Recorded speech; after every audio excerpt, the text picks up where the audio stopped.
Hello, everybody. It is Professor Parish, and we are on English 109, Module 16. So, Module 15 is due this Sunday, so if you've not completed the work for that module, it is basically our discussion forum, the grammar review, and the reading response. So hopefully you get those 3 assignments done by Sunday. There's a lot of points up for grabs these last couple of weeks. I would say that the last couple of weeks here, you'll have 3 solid assignments for them, and so we're going to go over Module 16 for right now for this week, but you'll go ahead and notice on there that tomorrow, I'm recording this on Saturday, April 23rd, tomorrow Module 17 will open up and all of the assignments are listed for it, and then that will be the last module. Actually, we only have this week, next week, and then finals, so the end of the semester is fast approaching.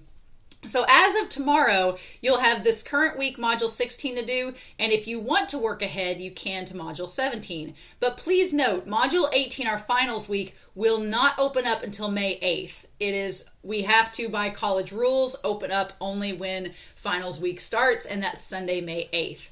So this module will stay closed until that Sunday, and then you'll have the week to finish up these assignments. So we'll talk about them when we get to them. But once this opens up tomorrow, you'll be able to work on this week and next week if you want to work ahead. And then the only thing you really have to work on is your argument paper until then. So that's the idea anyway.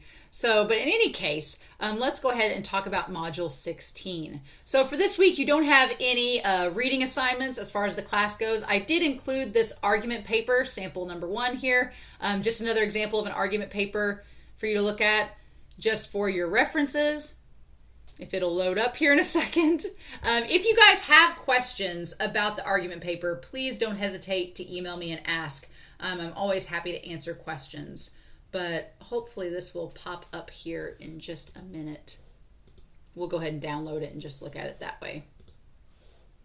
All right, so here's just an example of basically a writing paper, and you'll notice there's some notes on the side of it just to kind of talk about that. It's only 1 page. This is just the introduction, but just to give you guys an idea of how to start your argument paper, just again giving you some options for that. It's not a big example, but it's just something to look at if you're needing to know like where or how to start a paper. So you have 3 assignments this week. You have your discussion forum, reading response number 3, and grammar review number 9. So let's look at the discussion forum first. So this discussion forum this week is pretty hands-off. It's pretty low-key, pretty easy. Basically, how is the writing of an argument paper similar and different to the writings you've done so far this semester? I remember noting back with cause and effect that some of you were picking cause and effect topics that I was like, oh, that would be a really good argument topic once we get to the end of the semester. And so I'm curious to see what you guys say about how argumentation is different and similar to the cause and effect, narration, and compare and contrast papers we've done, because there are some similarities and there are some major differences. So this will be a very open-ended question. I'm curious to know what you all say about it. What do you feel will be the easiest part about writing this paper, and what will be the most challenging? And I think that everybody has certain things that they like about argumentative writing. For me personally, it's the idea that I can express my opinion, that I can, try to validate my decisions or my reasonings of things. The hardest part is to do so and not be either quote unquote preachy or not be quote unquote yelling or ranting at your audience. You don't want to treat your audience as if they are dumb, but you also don't want to treat your audience as if they are inferior or don't know as much as you. And I think I've read some argument papers where the writing can come across a little condescending, and you don't want to be that. You want to be almost informative but persuasive in that regard. You want to inform your audience about something, but at the same time be trying to persuade them without yelling at them or ranting. You don't want this paper to be a Facebook rant, basically. So there is a delicate balance there. And for me, that delicate balance is probably the most challenging part, because I get kind of opinionated and I want to express my opinion. So I'm curious to know what you all think as well in terms of that. And then what questions do you have leading into our final few weeks of class? This can relate to the final paper, to the final exam, to many things. I want to know if you have any concerns or questions. We only have a couple weeks left, so if you have concerns and questions, I do want you to address them in the discussion forum. Or if you're like, nope, everything's sunshine and rainbows, I'm good, then you can just say that you don't have any questions and everything's fine, right? But this is your chance that if you want to ask questions, definitely do so. And there's no judgment, there's no dumb questions, there were only questions. So this is kind of your chance to kind of touch base with argumentation, since it is our last paper in the class, and kind of talk about anything that may be lingering questions you have about English 109 for the rest of the semester. But that's the discussion forum. Your posts and 2 peer reviews are due by Sunday, or 2 peer posts. So we have grammar review number 9. Go pull this one up. Okay, so for this grammar review number 9, it's actually really simple. This grammar review is going pretty easy.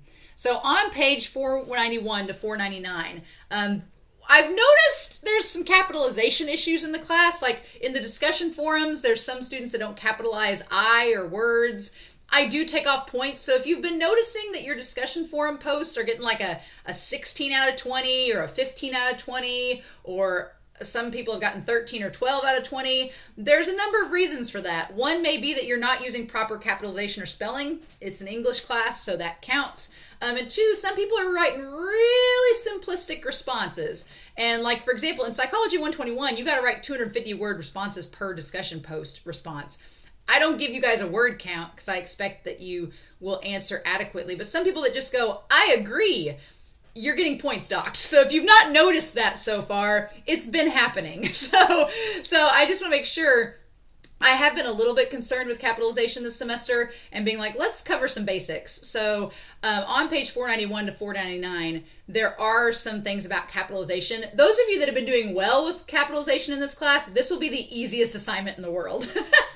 But for those of you that have been struggling with it, I want to go ahead and touch base and do a little bit of learning things with that. Like, you always capitalize I, that's like standard. Anything that's like a major city, a person's name, a title of a book or a movie, those are all capitalized. And so on page 493 for activity 1, each sentence has 3 words that are not capitalized but should be. And so for each numbers 1 through 10, I want you to note which 3 words need to be capitalized. And when you write out the answer, I want them to be capitalized.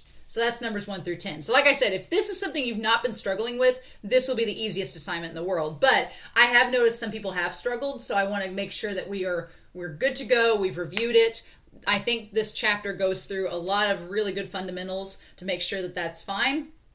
And then the same thing goes to activity 2 on page 496. For numbers 1 through 5, you're just putting down the capitalized words that need to be capitalized from that sentence. So it should be a pretty easy assignment, but I want to make sure that going forward in English 121, you're going to get docked a lot for capitalization errors. So I want to make sure before you get out of English 109, that's something we don't worry about. So that's what the grammar assignment is for this week. But should be pretty basic. And then finally, there is our reading response. And so the reading response for this week is actually, again, we've talked about Lindsay Ellis. She's going to come up in this class a few more times before the end of it. But I grew up in the time period where Twilight had just came out, and Twilight was a big deal, and everybody was freaking out about Twilight. But as an English major, even though I enjoyed reading Twilight at the time, I realized that a lot of fellow English majors, there was a huge backlash with it. People were like, oh, the writing's bad, et cetera, et cetera. And so what Lindsay Ellis does in this video that's linked here is Stephanie Meyer, who is the author. She basically writes a persuasive video essay saying, like, here's how I originally felt about Twilight, and now that I've gone back, here's how I'm reviewing it over again with a fresh pair of mature eyes. And she talks about the backlash of Stephanie Meyer, things like that. And so it's a really interesting video. It talks a lot about authorship and how people's perceptions change, and that's okay. So basically this video link, it's only about 10 minutes long. It's not a long video. But what I want you to do is to watch the video and then afterwards write a response with an introduction and conclusion that answers these 3 questions. 1, Lindsay presents a view that general audiences have had of Stephanie Meyer over the past 13 years. How has her view changed over the years? What is her view now? So how did she start thinking about Stephanie Meyer, and then how over the decade or so has her opinions changed? What does Lindsay argue throughout this video? Do you agree with her? So she's arguing a specific point, and I want to know what that is, and you'll find out if you watch the video, but do you agree with her point too? And I want you to explain why or why not.